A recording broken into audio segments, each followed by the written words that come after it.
Hey everyone, today I got a really cool unboxing for you. It's the Microsoft Surface Go 2. This is the sequel to the original Surface Go, which came out about 2 years ago. So it's released just in time for back to school season. There's going to be a lot of students and a lot of professionals interested in this product. And what's really awesome is that I actually got the mid-range model for you guys. I know there's a lot of videos of the new high-end model, but I still feel like this is something a lot of people are considering because it's at the sweet spot between price and performance. Now, it's still a Pentium Gold, but this is the 4225Y version, and it's still got 8 gigs of RAM and the 128GB SSD. I also went for the regular black type cover because I feel like, for example, if you're a student, this is the one you're going to buy. It's cheaper, and from what I imagine, it's probably more durable. On that note, I think now more than ever, people are going to be a lot more careful with how you spend your money. So there's going to be quite a lot of Surface Go 2 content on this channel over the next few weeks. Not just a review video, but I'm going to really dive in deep with this laptop and tablet just to see how it performs in different situations. So subscribe to the channel and hit the notification bell to stay tuned for those videos. But I think overall it's going to help you make a really informed purchasing decision about if the Microsoft Surface Go 2 is right for you. So let's go ahead and unbox the Surface Go 2. We'll start off with the type cover. I've actually never used the Surface Go before, so this is my first time using it.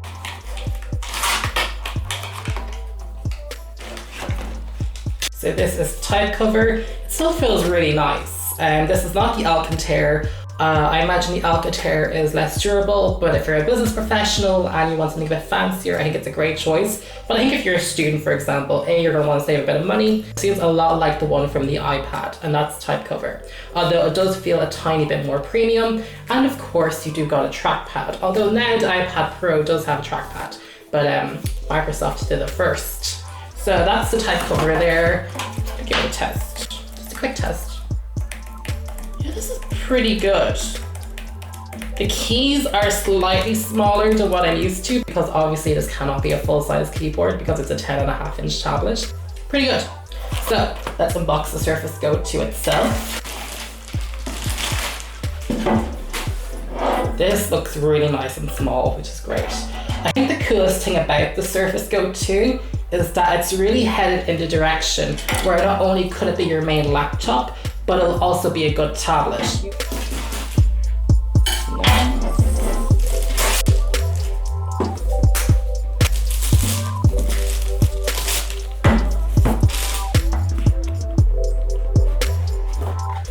Oh, here it is. It looks great.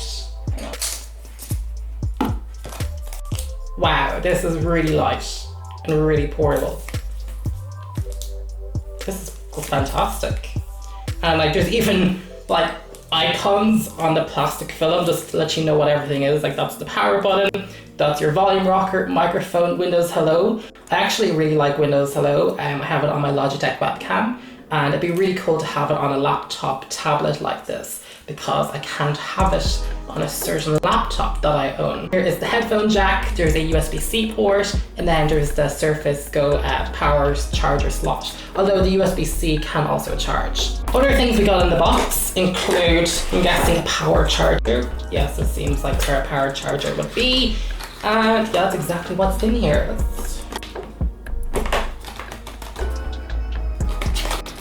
Yeah, this is the problem with 3-prong plugs. They're much bigger than like American ones, so they really squeezed that in here. Wow, that was squeezed in. That was dramatic. And yeah, you actually got a really nice slim power charger for this. So nothing is going to weigh you down. The keyboard cover is not going to weigh you down. The charger's not going to weigh you down. This is a really portable machine. So that's very cool. Oh, just want to note, guys, that I paid for this myself. Microsoft did not send me this to review, so this video unboxing and all the coverage is going to be completely independent. So that's very important to know. So in here, you just got, so this is just the booklet. You know, everybody's got to know the warranty information. Oh, I think that's it. Hopefully there's power in this, so I don't have to plug it in and charge it, because otherwise I'll have to pause filming. So open this up. Wow, this is very nice. I love how I just stuck my finger right in the center of the screen. That is such a neat thing to do. This is the Surface Go tablet. Yeah, this is really nice. It's really small. You can see for yourself, this is the 2018 iPad. This is the new Surface Go 2. It is a much smaller tablet, but it still looks pretty big because there's very small bezels now. That's something that's really big on the Surface Go 2 compared to its last model. They reduced the size of the bezels. So it actually went from being a 10-inch tablet to a 10.5-inch tablet. Also, something I really like about the Surface Go 2 is that the webcam is up on this side. It's like horizontal, which means that if you're doing like lots of video chats, you're not going to be staring off into the side. So I actually can't wait to do some serious video conferencing on this in the next few weeks because I've got a few pitches coming up for film funding, and I think having a really nice webcam is going to be great. But another obviously key iconic thing with the Surface is that it has the kickstand and it allows you to put it back in many different angles. So that's the kickstand here. It's quite a convertible, so all you have to do is attach the keyboard onto it like so, and all of a sudden you've got yourself a little laptop, and I think that's really awesome. So let's go ahead and turn it on. I'm really excited. This is so nice and small.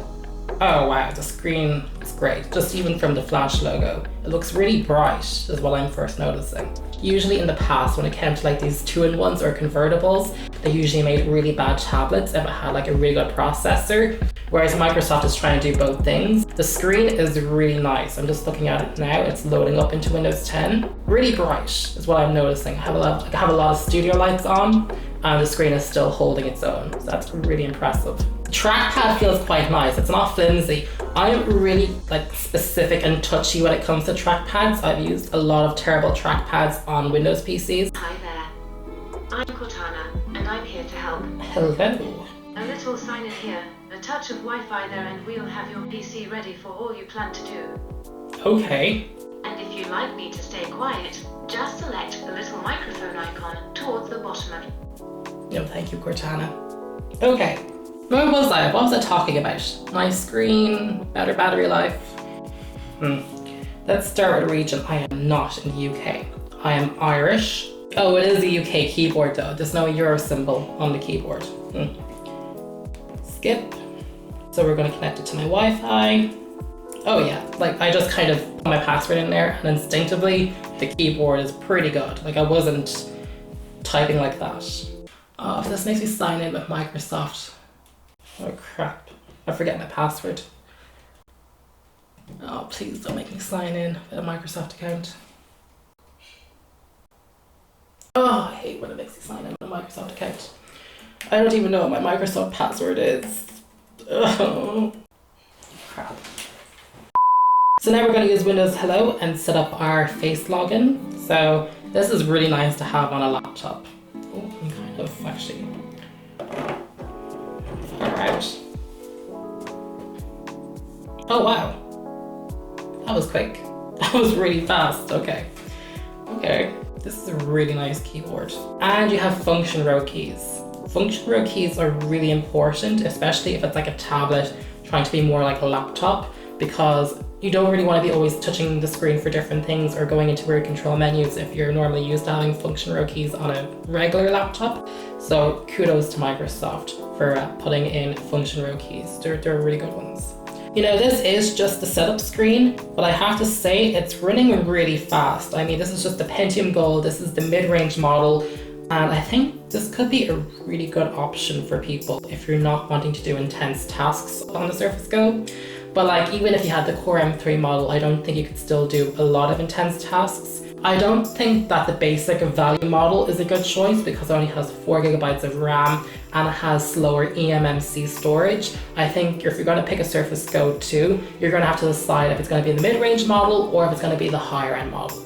So while this is setting up, I think one product that people are comparing this a lot to is the iPad. You know, it's obviously a direct competitor, but a lot of people are comparing it to the basic iPad or the iPad Pro, whereas I actually think it's the iPad Air. That's its most realistic competitor, not just in terms of screen size and everything else, but even in terms of price. So this combination package here will set you back about €740, or with a student discount about €690.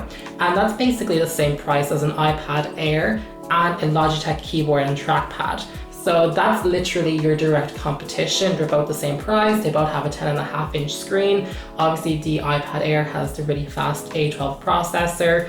but it only has iPad OS, which just isn't quite there yet as a full desktop operating system. So it's going to be really interesting to see what most consumers will want to go for. So for example, if you're a university student, particularly like if you're a STEM student, I'd be really afraid of recommending something like the iPad, and then you going into college and needing a certain program for a certain class and not being able to download it on your iPad. I think that'd be absolutely horrifying. Whereas this is equipped with the full power of Windows 10. It does come in S mode, but it's really easy to turn off from what I hear. So this laptop has just turned on, and this is super nice. I mean, it's a 10.5-inch screen for sure, but it doesn't feel small. You know what's funny is that I've been using this for a few moments and I haven't even touched the screen yet. The keyboard and trackpad experience actually is so good that I've been just using it here as a laptop. So I even just forgot there that I can actually touch the screen. So as you can see, this is the Surface Go 2. You know, my first impressions of it is that this is super nice. Super nice. I mean, honestly, I just got this for review. I don't really plan on keeping it, but I might keep it. Honestly, I just want to put Netflix on this thing and get it going. The aspect ratio is pretty nice because it's widescreen. I was kind of worried that it'd be too wide and not enough vertical space, but it actually seems pretty good. I'm glad that the bezels are much smaller than the first version. I think that's going to make this much more competitive. Oh, and the camera looks amazing. Wow, this camera. I mean, can you see that? That looks fantastic. Now, I do have studio lights on, so it might look particularly good, but this looks fantastic. And as I said before, because it's horizontal, where the webcam is placed, if I'm looking at people on a Zoom conference, it does look quite natural. It doesn't look like I'm staring off into an abyss. It does look like I'm talking to people on video chat. So I'm definitely using this for my pitch meeting, which I'm going to have in a few weeks. It'll look awesome on camera.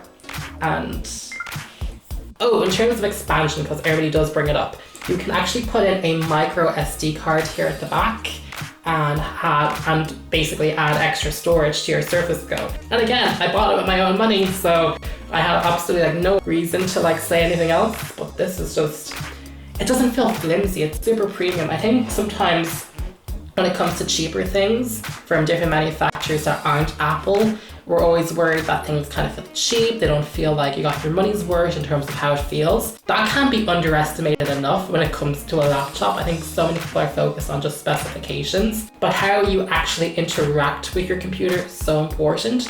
And with the really nice speakers, the really nice camera, the really gorgeous screen, the responsive touch, being able to use a really good keyboard with it can't be underestimated enough. I'm not going to push unrealistic expectations on this though, because Microsoft isn't selling this as a pro device. They have the Surface Pro, they have the Surface Book, they even have the Surface Laptop if you need to do more professional stuff. They're really selling you here on portability.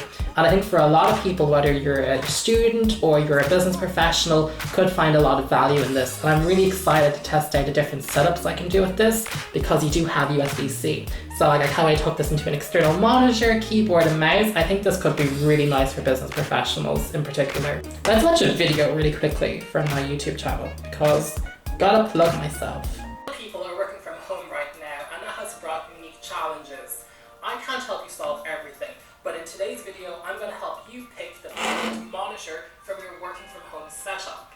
Now this is a video. This is really nice. So we'll not get too technical. It's essentially going to be, if this is your budget, this is the monitor you buy. It looks great. The IPS panel is fantastic. That looks nice. And that's only at 60%. Speakers are very loud for 60% volume.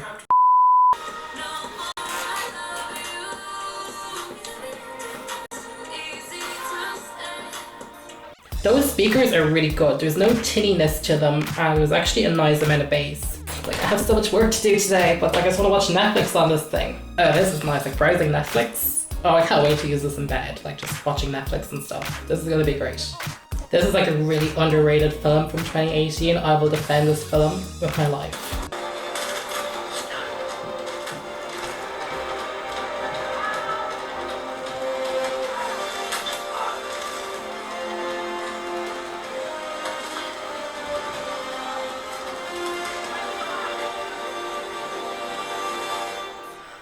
Yeah, the colours are really nice on the screen when watching the movie, because I've watched this movie so many times, I know what good colour looks like for this particular film. But also, again, the speakers are really fantastic. Good bass, nice sound quality, they're very loud, and this again is only at 60%. Really nice speakers. So I gotta spend some time with this thing. I really don't know what else to say because this is my first impressions, but I'm really impressed with it so far. But I hope you guys really enjoyed watching this unboxing and my first look impression. Leave a comment below with exactly what you want to know about the Surface Go 2, because I'll have this for quite a few weeks. So let me know exactly what you would like to do with the tablet and laptop, and hopefully I can make a video about that and answer some of your questions, because I think it's really important that we all test this and try to see what it can really do. Particularly because, again, this is the mid-range model, which I think a lot more people would be considering for its price point. So leave a comment below. And yeah, if you really enjoyed this unboxing, give it a thumbs up. And again, subscribe and stay tuned for all the Surface Go 2 coverage I'm going to have coming out over the next few weeks. I have so much content planned with this, and I think it's going to be a lot of fun. But yeah, thank you so much for watching this video, and I hope you guys all stay safe and stay well. Bye.